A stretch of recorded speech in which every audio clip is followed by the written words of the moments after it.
On the afternoon of November 24th, 1971, a quiet man walked into an airport carrying nothing more than a briefcase and a simple demand. He wasn't wearing a mask. He wasn't shouting.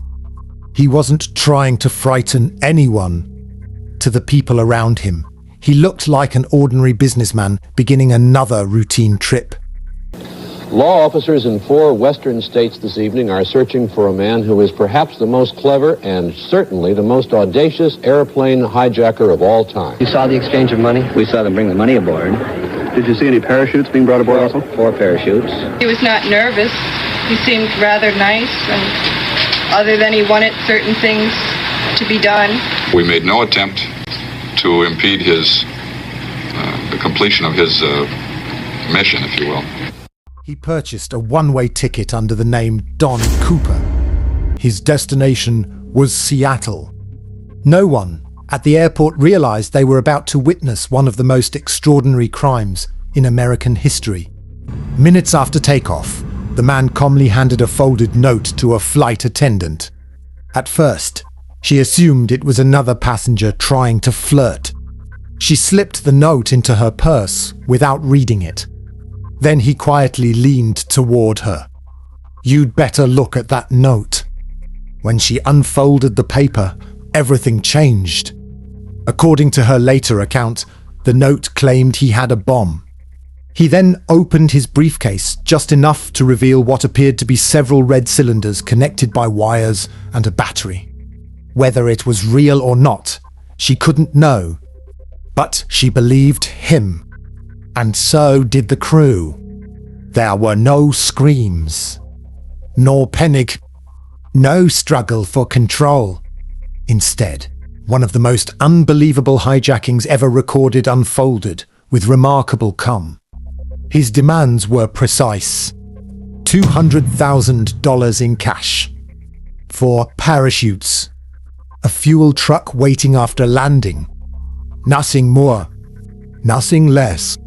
Hours later, after releasing the passengers, the aircraft climbed back into the night sky, somewhere over the forests of the Pacific Northwest. The rear staircase lowered. A freezing wind rushed through the cabin, and the mysterious passenger disappeared into darkness with the ransom money. He was never seen again. More than 50 years later, the investigation remains officially unsolved. No confirmed identity. No confirmed body. No confirmed escape route. Only evidence, questions, and a mystery that continues to challenge investigators. Who was the man the world now knows as D.B. Cooper? Mystery man that might have gotten just a little bit more mysterious. Who was D.B. Cooper? Well, these are the FBI sketches of the man behind one of the most notorious high-flying hijack heists in history, and a half a century later, how did he vanish without leaving a trace? A mystery. The flight was scheduled to be routine. It was the day before Thanksgiving, one of the busiest travel periods of the year. Passengers boarded without concern. Among them sat a man who looked almost forgettable. Witnesses described him as being in his 40s, about 6 feet tall, calm, polite, soft-spoken. He wore a dark business suit, a white dress shirt, black tie, and polished shoes. Nothing about him attracted attention. He ordered a bourbon and soda. Smoked cigarettes while smoking was still permitted on commercial flights. He appeared relaxed, comfortable. Everything about his behavior suggested someone accustomed to flying. He never appeared nervous. He never rushed. He never raised his voice. Even after revealing the threat, members of the flight crew later described him as remarkably composed. He treated them respectfully. He thanked them for their cooperation. He even reassured them that he had no intention of hurting anyone if his demands were met. That detail has puzzled investigators for decades. Why would someone committing such a serious crime remain so calm? The answer may lie in preparation. Everything about Cooper suggested planning. He knew the aircraft. He understood its capabilities. He appeared familiar with aviation terminology. He instructed the pilots to fly at a specific altitude, maintain a particular airspeed, keep the landing gear partially deployed, and lower the wing flaps to a precise setting. Those weren't random instructions. They immediately raised questions. Was he a pilot, a military paratrooper, an aircraft engineer, or someone who had simply studied the aircraft in extraordinary detail? Investigators would spend years trying to answer those questions. But another mystery appeared almost immediately. The name on his ticket.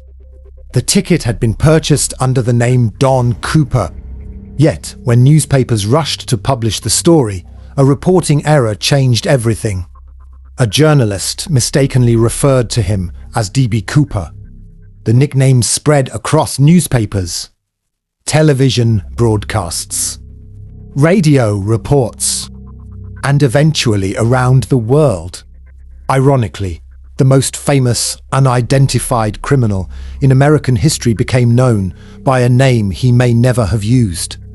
And while the public debated the name, the aircraft continued toward Seattle, where one of the most delicate negotiations the FBI had ever witnessed was unfolding. By the time Flight 305 landed in Seattle, the situation had become a race against time. Authorities had spent hours quietly assembling the ransom Cooper demanded. Bank employees hurriedly collected $200,000 in $20 bills. Before the money left the bank, technicians photographed every bill and recorded each serial number, hoping the list would eventually lead investigators to the hijacker. At the airport, law enforcement stayed out of sight. The priority wasn't making an arrest. It was protecting the passengers. As the aircraft rolled to a stop, Cooper remained remarkably composed. He watched from his seat as airport vehicles approached. He wasn't shouting instructions. He wasn't threatening the crew. He simply waited. One demand at a time. One step at a time. The money was delivered. So were the 4 parachutes. Investigators later believed Cooper requested multiple parachutes for a specific reason. If he had asked for only one, authorities might have assumed he had no intention of taking a hostage alive and could have sabotaged the equipment. By demanding 4, he created uncertainty. Officials couldn't risk giving him defective parachutes if they believed innocent people might be forced to jump with him. It was a small decision, but it revealed careful planning. Once the exchange was complete, Cooper released every passenger. One by one, they walked down the aircraft stairs into the cold Seattle evening, unaware they had just survived one of America's most famous hijackings. Most never saw Cooper again. Only the flight crew remained on board. The captain, the first officer, the flight engineer, and one flight attendant. With the passengers gone, the atmosphere inside the cabin changed. The aircraft suddenly felt much larger, much quieter. The tension remained, but so did Cooper's calm demeanor. He instructed the crew to prepare for departure. His destination was never entirely clear. He directed the pilots to fly toward Mexico City, but because the aircraft lacked sufficient fuel, a refueling stop would be necessary.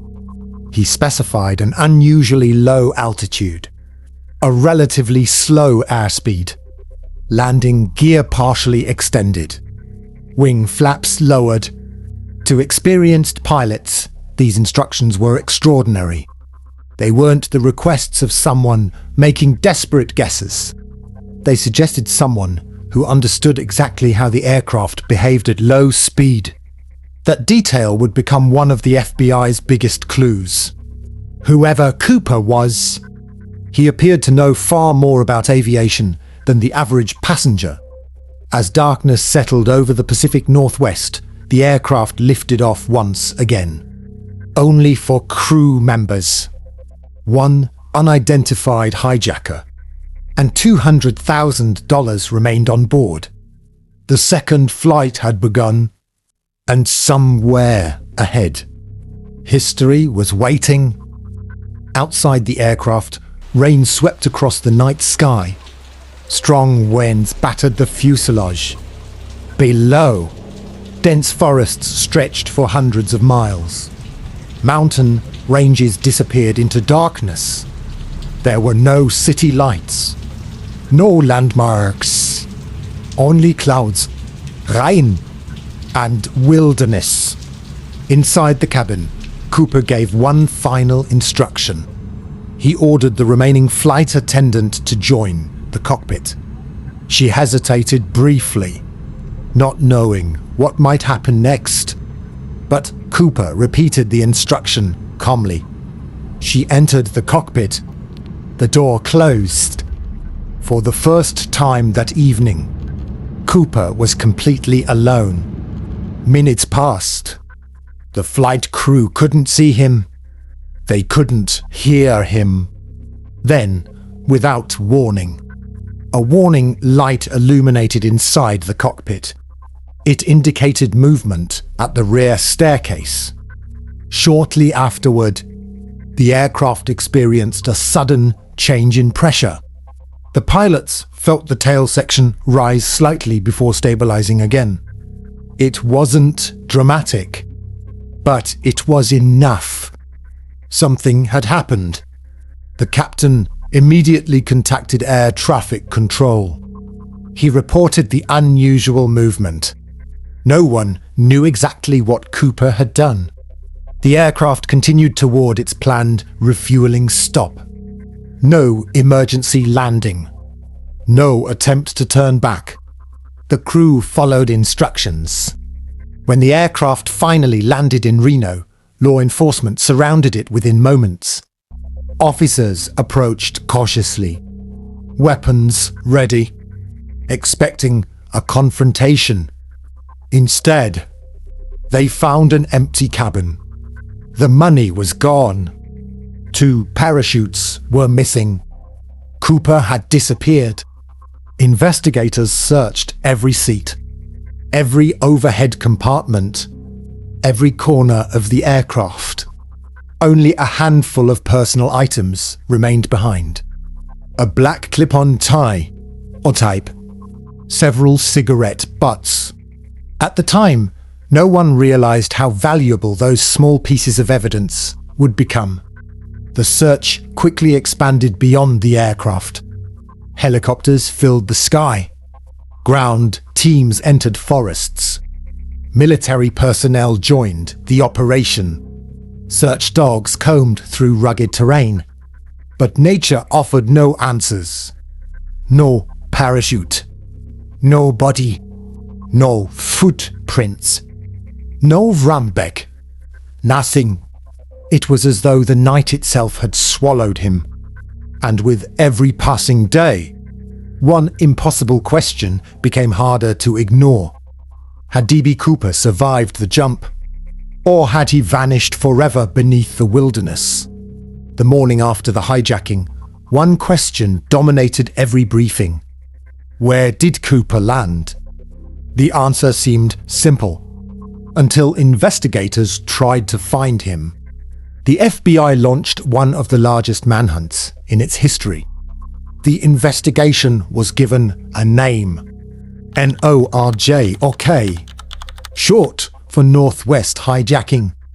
Agents studied weather reports, flight recordings, wind direction, aircraft speed, everything that might reveal where Cooper had jumped. But the conditions that night worked against them. Heavy rain had fallen across large sections of the Pacific Northwest. Strong winds could have pushed a parachutist miles away from the aircraft's projected path. Even determining the exact jump location became a challenge. Still, the search began. Thousands of soldiers, law enforcement officers, and volunteers spread across forests, rivers, and mountains. Helicopters scanned from above. Ground teams searched below. Every abandoned campsite, every torn piece of fabric, every unusual footprint was investigated. Weeks passed, then months. Nothing. The forests kept their secret. Back at FBI headquarters, the investigation shifted from the wilderness to the evidence Cooper had left behind. Agents examined the black clip-on tie recovered from the aircraft. They dusted it for fingerprints, collected fibers, studied its manufacturer. Years later, advances in forensic science would reveal microscopic particles on the tie, including traces of rare metals associated with aerospace and advanced manufacturing industries. The discovery sparked fresh theories. Had Cooper worked as an engineer? Did he spend years around aircraft? Or had the particles simply come from an ordinary workplace? The evidence hinted at possibilities, but proved nothing. Investigators also analyzed the ransom money. Because every bill had been photographed before delivery, agents believed someone would eventually spend it. Banks received the serial numbers. Casinos received the serial numbers. Businesses across the country received the serial numbers. The expectation was simple. Sooner or later, someone would try to use the money. Days became months. Months became years. Not a single verified bill appeared in circulation. It was as if the money had disappeared along with the man who stole it. Then, nearly 9 years after the hijacking, the case took an unexpected turn.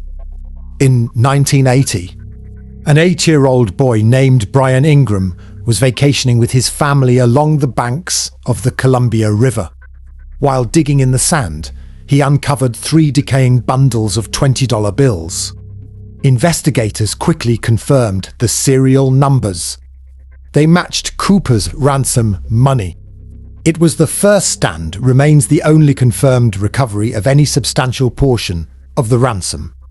The discovery reignited public fascination. But instead of solving the mystery, it created even more questions.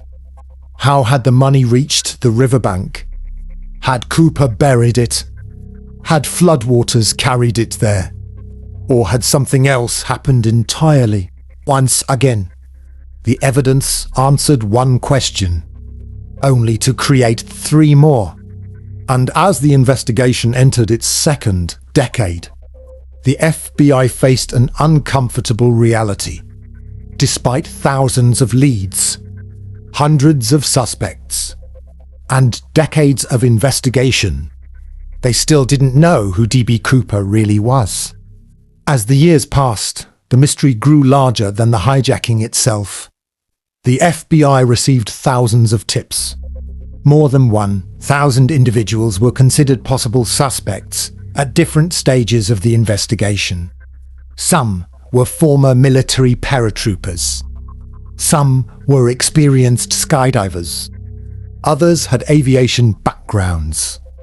A few simply resembled the composite sketch. Every promising lead eventually reached the same point. There wasn't enough evidence. One theory suggested Cooper never survived the jump. Supporters pointed to the weather that night. Heavy rain, freezing temperatures, strong winds, dense forest. The jump took place carrying a parachute that wasn't designed for precision landings in darkness. If Cooper landed in the wrong place, he may never have walked out. But there were problems with that theory. No body was ever found. No parachute. No clothing. No personal belongings. Nothing that confirmed a fatal landing. Another theory argued the opposite, that Cooper planned everything. Supporters pointed to his calm behavior, his knowledge of the aircraft, his carefully chosen demands, his use of multiple parachutes. To them, this wasn't luck. It was preparation. If that's true, then perhaps he landed exactly where he intended. Perhaps someone was waiting for him. Perhaps he disappeared before search teams even knew where to begin looking. Over the decades, several names repeatedly appeared in newspapers and documentaries. Former soldiers, professional skydivers, career criminals, men with aviation experience. Each seemed convincing for a while. Each had supporters. Each had critics. But none could be conclusively linked to the hijacking through physical evidence. No fingerprints matched. No DNA provided certainty. No recovered ransom money connected directly to any suspect. Every promising lead eventually returned investigators to the same place. Uncertainty. By 2016, after more than 4 decades of investigation, the FBI announced it was suspending active investigative efforts on the case. Says they've stopped wasting resources on this because they've gotten nowhere. But they say something very interesting at the end of that 2016 statement.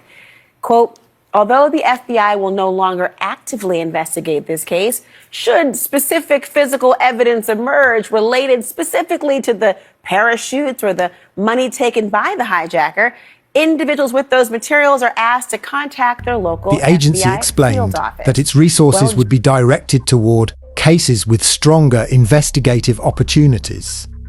The file wasn't declared solved. It wasn't closed because Cooper had been identified. It simply reached the point where no new evidence was likely to change the outcome. More than 50 years later, the official answer remains exactly the same. The true identity of D.B. Cooper is unknown. And perhaps that uncertainty is what transformed a single hijacking into one of history's greatest unsolved mysteries. Most criminal investigations end with an arrest, or confession, or courtroom, or verdict. The D.B. Cooper case ended with something much stranger. Silence. A man boarded an airplane carrying an ordinary briefcase.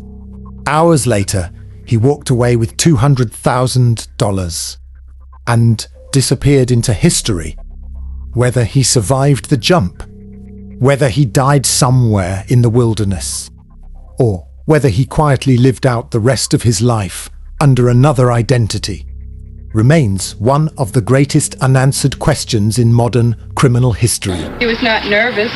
He seemed rather nice, and other than he wanted certain things to be done. Perhaps the most remarkable part of this case isn't the hijacking itself. It's that decades of technological advancement, DNA analysis, digital databases, and countless investigations have still failed to answer one simple question. Wer or was he? Some mysteries grow smaller with time. This one only grew larger, because every new theory creates another question. Every new suspect creates another dead end. Every new discovery reminds us how much is still unknown.